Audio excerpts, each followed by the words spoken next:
A lo mejor alguno de ustedes ha tenido experiencia en algún trabajo, ya sea esporádico, part-time, media jornada, ¿ya?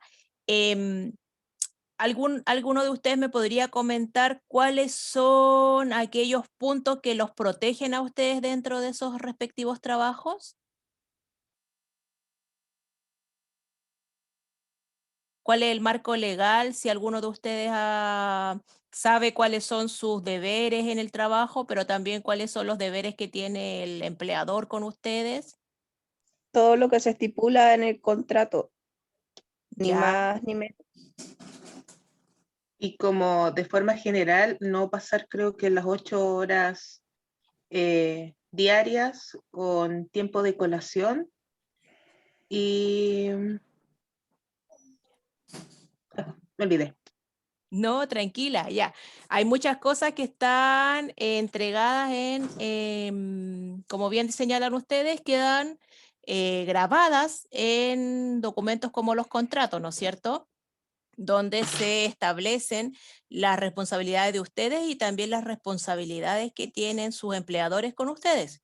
Ya, como bien señalan algunos de ustedes, en algunos se plantea la cantidad de horas, cuáles son los espacios en los cuales van a estar destinados a los espacios y los tiempos que tienen ustedes para su colación, ¿ya?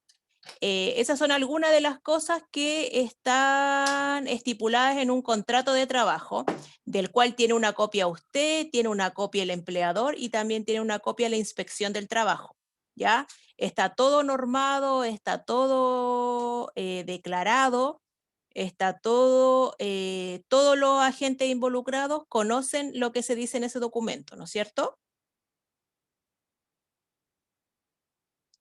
Entonces Sí. veamos cómo era la situación en los 1500, ¿ya? Veamos cómo era una situación bastante distinta a lo que ustedes me expresan, una situación bastante diferente a lo que ustedes comentan, ¿ya? Conozcamos un poquito cómo era la realidad de nuestros pueblos originarios del punto de vista jurídico y del punto de vista laboral con la presencia de los españoles en Chile.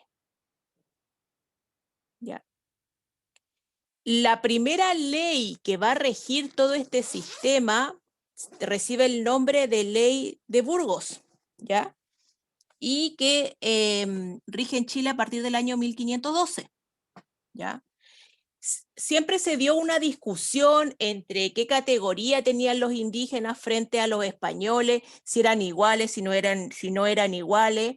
Ya algunos manifestaban que eran salvajes, otros manifestaban que eran unos bárbaros, otros manifestaban que eran rebeldes, ¿ya? Y otros manifestaban que eran personas que les faltaba conocimiento, que les faltaba ilustrarse. Entonces, eran no que fueran personas malas, sino que les faltaba educación y evangelización. ¿Ya? Entonces ahí hubo una gran disputa entre cómo categorizamos a estos nuevos habitantes que se incorporan a la población de la corona española. ¿Ya? Entonces, al final se concluyó que no tenían la capacidad para administrarse solos ni mandarse solos. Eh, Adquieren la condición de una especie de hermanos menores, ¿ya? ¿Y quiénes van a ser los hermanos mayores y los que supuestamente tenían que protegerlos, civilizarlos, evangelizarnos? Estos famosos españoles, ¿ya? Y surge la ley de Burgos en el año 1512, en la cual una ley establecida por los españoles, claro está, ¿ya? En el cual se señala que los indígenas son personas libres, ¿ya? Pero que pueden ser obligados a trabajar. Pero estas labores deben ser tolerables, ¿ya? Deben ser tolerables, deben ser tolerables por los indígenas, no se puede abusar, no se les puede maltratar, ¿ya? Pero esta ley venía establecida ellos ya venían con esta ley en mano desde España, ¿ya? ¿Y ustedes creen que se respetó esta ley de Burgos? Según lo que se ¿No? señala ahí. No, profe. para nada. Ya no se respetó para nada, ¿no es cierto? Ya una vez ya acá en Chile, vamos a hablar de un sistema de tasas que regularizaban el trabajo indígena, ¿ya? Y se van a dar un sinnúmero de tasas acá en Chile que van a ser como pequeñas leyes que se van a desprender de la ley de Burgos que acabamos de ver anteriormente, que se veía bastante buena, pero que en la realidad no fue así. Propiamente tal, acá en Chile, entre el siglo XVI y el siglo XVII, se dieron un sinnúmero de tasas, ¿ya?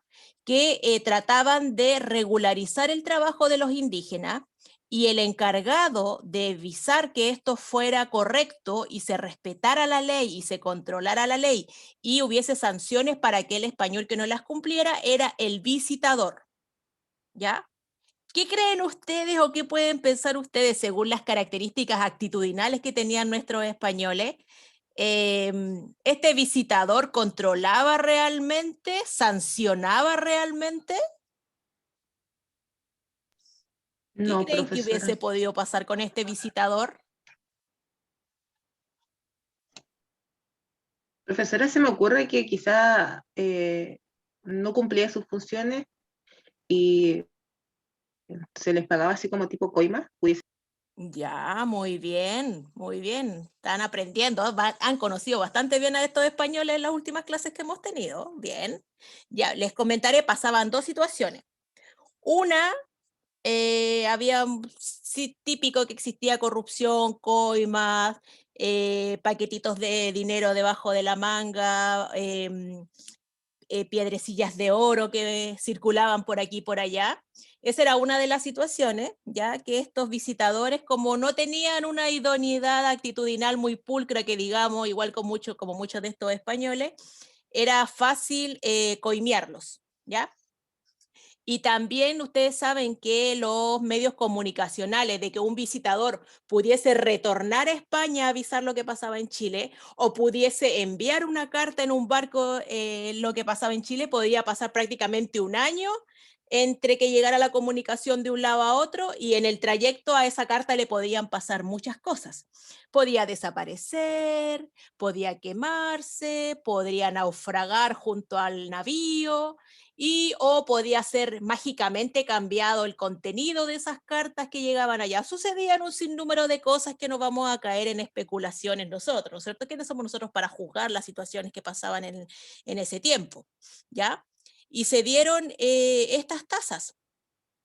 Se supone que estas tasas en España estaban totalmente confiados de que aquí en América, si bien al indígena se le hacía trabajar porque era parte del proceso de evangelización, parte del proceso de culturación, pero sin maltratárseles, sin abusar de ello, y se dieron estas tasas, la tasa de Santillán, la tasa de Gamboa, la tasa de Esquilanchen y la tasa de Lazo de la Vega, ¿ya? Acá podemos visualizar a modalidad de línea de tiempo y conozcamos qué es lo que decía cada una de estas tasas. La primera tasa que nosotros vamos a conocer acá en Chile es la tasa de Hernando de Santillán, ¿ya? Esta decía que los hombres que tuviesen entre 18 y 50 años debían trabajar en faenas mineras, ¿ya? Recuerden, miren la edad que señalan, 18 y 50 años. Y que las mujeres y los niños no estaban incluidos dentro de estas jornadas de trabajo, ¿ya? Principalmente aquellos que pertenecían al linaje de los caciques. Pero en la realidad, lamentablemente, esto no se dio. Recuerden que en estas faenas van a trabajar niños, van a trabajar mujeres, van a trabajar ancianos, van a trabajar personas enfermas. Ya las condiciones no van a ser de alimentación, de higiene, laborales, no van a ser las más idóneas para que una persona trabaje. ¿Ya? Porque recuerden que de aquí a que se enteren de lo que está pasando allá en España, pueden pasar muchas cosas en el camino. ¿Ya? Y también se les obligaba a que entregaran la sexta parte de la producción a los indígenas. esto decía esta tasa, que solamente los hombres entre 18 y 50 años podían trabajar, ¿ya? Y que se les iba a entregar la sexta parte a estos indígenas para que pudieran valerse por sí mismos, pudiesen alimentarse, pudieran mantener a sus familias, pudiesen, qué bonito lo que decía esta tasa, ¿ya? Bastante amena, bastante respetuosa, ¿ya? Eso decía esta tasa de Santillán. Esto es lo que decía el papel, chicos, ya que les quede claro lo que decía el papel y las buenas intenciones que podía haber desde el punto de vista administrativo de la corona española. Nosotros sabemos que en la realidad la situación fue muy diferente, pero esto era lo que decía el papel. ¿Ya? Después en el año 1580 surge la tasa de Gamboa. ¿Ya? Acá en esta se prohíbe el servicio personal o este servicio de pseudoesclavitud que tenían las personas, ¿ya? Y se dice que toda persona que trabaje para el español tiene que recibir un tributo, tiene que recibir, entre comillas, un sueldo en especies, productos o en dinero, ¿ya?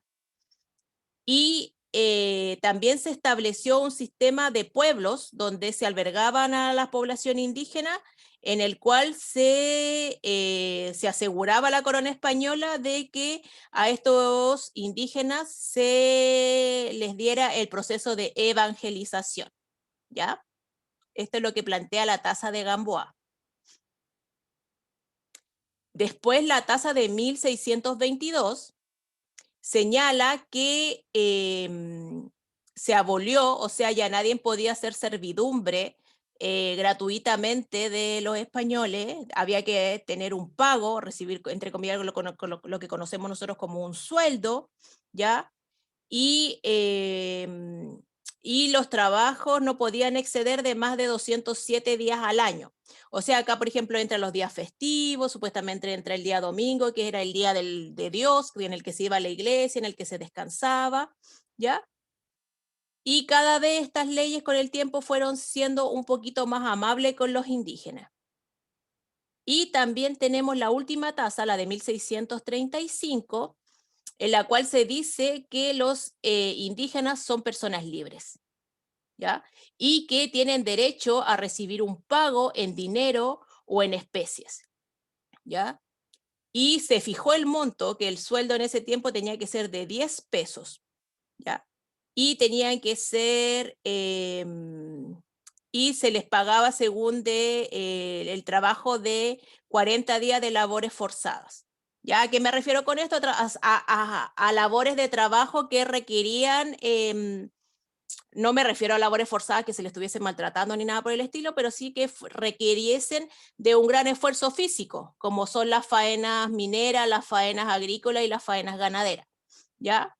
Si ustedes ven en la trazabilidad de cada una de estas tasas, se apuntaba a ir mejorando las condiciones laborales y jurídicas de estos pueblos originarios, pero en la realidad de estas tasas, en general lo que se vivió acá en Chile fue lo que se expresa en la tasa de Santillán, ¿ya? Si bien hubo una evolución en cuanto a las tasas de trabajo o estos documentos que establecían las condiciones laborales y las condiciones jurídicas de la población indígena, y se supone que si las visualizamos en el avance del tiempo, iban apuntando a una mejor calidad de vida para esta población indígena, nos quedamos estancados en la tasa de Santillán de 1559, ¿ya? Y esta establecía, y no cumpliendo la cabalidad. Recuerden que muchas de las cosas señaladas en esta tasa no se cumplieron.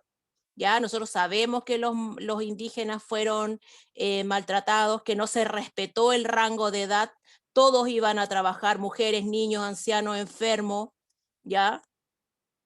Nunca jamás se le entregó esa supuesta sexta parte de lo que se producía, ¿ya? Las condiciones, los maltratos, las humillaciones que sufrieron los indígenas estuvo presente durante todo el periodo de conquista y lo que era el periodo de la colonia, ¿ya? Y esa es la situación jurídica por la cual pasaban nuestros pueblos originarios en manos de los españoles.